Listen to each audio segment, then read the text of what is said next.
Hi everyone. మరి Telangana AP సంబంధించి TET DSC అంశాలు ఈరోజు చూస్తే మరి ఏపీలో డిఎస్సికి దరఖాస్తుల స్వీకరణ మే 15 వరకు, అంటే ఈ నెల 15 వరకే ఉంది.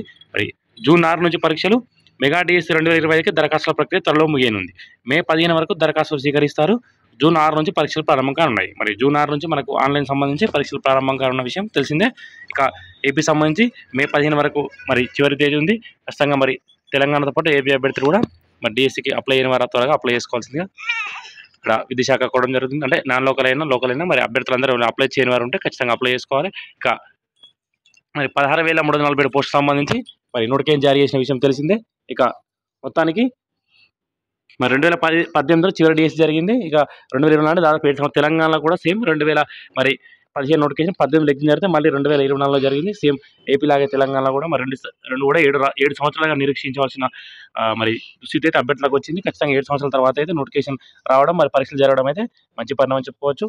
ఇక సంవత్సరాల తరబడి కూడా వెయిట్ చేయకుండా ఖచ్చితంగా మరి త్వరగా డిఎస్సి నిర్వహిస్తే నిరుద్యోగులకు కాబట్టి ప్రభుత్వ పాఠశాల విద్యార్థులకు కాబట్టి న్యాయం జరుగుతుంది. ఇక ఎస్సీ వర్గీకరణ ఉపవర్గీకరణ తర్వాత మళ్ళీ తర్వాత మరి తొలి నోటిఫికేషన్ చెప్పవచ్చు. ఇక స్పోర్ట్స్ కేటగిరీ ఖచ్చితంగా మరి తెలంగాణ 2% ఇస్తే ఏపీలో 3% రిజర్వేషన్ ఇచ్చారు.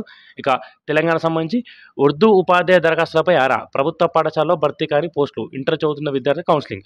అంటే మొన్న ఇచ్చిన డిఎస్సిలో మరి ఉర్దూ మీడియం సంబంధించి మరి చాలా బ్యాక్లాగ్ అయ్యాయి. ఎందుకంటే అక్కడ మరి ఉర్దూ జరిగిన వారు బీసీఈ తప్ప మిగతా వాళ్ళు ఖచ్చితంగా బీసీఏ కావచ్చు, ఎస్సీ ఎస్టీ కావచ్చు, వాళ్ళు ఉర్దూ మీడియం లేరు కాబట్టి ఖచ్చితంగా ఆ పోస్టు రిజర్వేషన్ రోస్టర్ ప్రకారం వాళ్ళకి కేటాయించాలి కాబట్టి అభ్యర్థులు కాబట్టి బ్యాక్లాగ్ అవుతున్నాయి. కాబట్టి మరి సంబంధించి ఇక్కడ ప్రభుత్వ పాఠశాలలో ఉర్దూ భాష బోధించే ఉపాధ్యాయుల కోసం విద్యాశాఖ ముందస్తు ప్రణాళిక రూపొందిస్తుంది. హైదరాబాద్లోని ప్రభుత్వ పాఠశాలలో సెకండరీ గ్రేడ్ ఉపాధ్యాయులు తగిన సంఖ్యలో లేకపోవడంతో పోస్టు భర్తీ కావడంతో అధికారులు అయితే మరి నిర్ణయం తీసుకున్నట్టు తెలుస్తుంది. ఇక 2024 డిఎస్ సంబంధించి 184 పోస్టుల భర్తీకి ప్రభుత్వం ప్రకటన జారీ చేయగా కేవలం 80 మంది మాత్రమే దరఖాస్తు చేసుకున్నారు. తాజాగా ఉపాధ్యాయ పరీక్ష టెట్ సంబంధించి దరఖాస్తుల మరి వివరాలు కూడా సేకరిస్తున్నారు. ఉర్దూ మాధ్యమంలో రిజర్వేషన్ అమలు చేయాలని ప్రభుత్వం నిర్ణయించడంతో ఎస్సీ ఎస్టీ బీసీ వర్గాలకు దమాషా పద్ధతిని కేటాయించారు. మరి నగరంలో అంటే హైదరాబాద్ సంబంధించి ముస్లిమేతరులు ఉర్దూ మాధ్యమంలో ఇంటర్ డిఈడి పూర్తి చేసిన వారు లేకపోవడంతో ఉర్దూ ఉపాధ్యాయ పోస్టులు మిగిలివాయని జిల్లా విద్యాశాఖ అధికారులు తెలిపారు. ఉర్దూ మరి మీడియం సంబంధించి డిఈడి సంబంధించి కూడా ఇక్కడ మనం చూసుకోవచ్చు. డిఈడి పూర్తి చేస్తే చాలు భవిష్యత్తులో ఉపాధ్యాయ పోస్టుల భర్తీ చేపట్టిన వీరికి 100% అవకాశం లభిస్తాయి. అంటే ప్రజెంట్ ఎవరు లేరు కూడా ఖచ్చితంగా ఉర్దూ మీడియం డిఈడి చేస్తే ఖచ్చితంగా 100% డిఎస్సి ఎగ్జిట్ వచ్చే అవకాశం ఉందంటే ఇక్కడ ఇవ్వడం జరిగింది.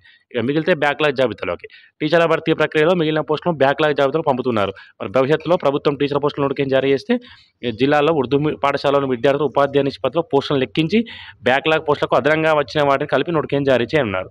అంటే ఉపాధ్యాయ ఉర్దూ పాఠశాలలో విద్యార్థులు రేషియోలను లెక్కించి మరి బ్యాక్లాగ్ పోస్టులకు అదనంగా వచ్చిన వాటిని కూడా కలిపి జత చేస్తుంటే ఇక్కడ ఇవ్వడం జరిగింది. మరి 2 వర్గాల నుంచి అభ్యర్థులు ఉర్దూ పాఠశాలలో ఉర్దూ బోధించాలంటే కేవలం ముస్లింలు, బీసీఈ వర్గానికి చెందిన వారు అభ్యర్థులు మాత్రం కావాలి. మన నగరంలో ఉర్దూ మాధ్యమం చదువుతున్న వారు తక్కువ.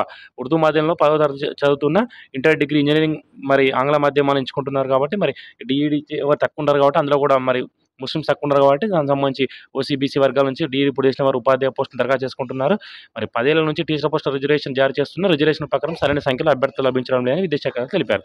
ఖచ్చితంగా మొత్తానికి అయితే బ్యాక్లాగ్ లేకుండా, అందుకే డిఎస్సి మొన్న కూడా చాలా పోస్టులు బ్యాక్లాగ్ అయ్యాయి. మొత్తానికైతే మరి అలాగే రోస్టర్ ప్రకారం ఎవరైతే టెక్నికల్ సాంకేతిక కారణంగా ఎవరైతే మరి మిస్ అయ్యారు ఖచ్చితంగా అభ్యర్థులు ఒక పోస్ట్ తీసుకున్నప్పటికీ కొందరు కౌన్సిలింగ్ వచ్చి అటెండ్ కాలేకపోతే ఖచ్చితంగా ఆ పోస్ట్ కూడా భర్తీ చేయాల్సిన అవసరం ఉంది. హైదరాబాద్ సంబంధించి కొన్ని పీఈటీ పోస్టులు కూడా అలా పెండింగ్ ఉన్నాయి.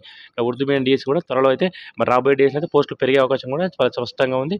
ఖచ్చితంగా మరి అందుకే విద్యాశాఖ కూడా మరి ఈసారి ఏమైనా ప్రోత్సహించాలని నిర్ణయం తీసుకుంటే తెలుస్తుంది. మొత్తానికి ఇది అప్డేట్. ఖచ్చితంగా తెలంగాణ టెట్ సంబంధించి మరి 8 ఆప్షన్ ముగిసింది. మనకు జూన్ 9 హాల్ టికెట్ జారీ కాకుండా జూన్ 10 నుంచి ఎగ్జామ్స్ ఉన్నాయి. జూన్ 10 నుంచి జూన్ 30 వరకు టెట్ సంబంధించి ఆన్లైన్ ఎగ్జామ్స్. అలాగే మరి ఏపీ సంబంధించి కూడా ఇంతమంది మనం చూసాం జరిగింది. ఏపీ సంబంధించి కూడా మరి జూన్ 6 నుంచి ఆన్లైన్ పరీక్షలు. ఇక తెలంగాణ డైట్ సెట్ సంబంధించి డీ సెట్ సంబంధించి ఎవరైనా చేసుకునే ఉంటే అప్లై చేసుకోవచ్చు. మే 15 మరి చివరి తేదీ, మే 20 ఈ నెలనే ఎగ్జామ్ ఉంది.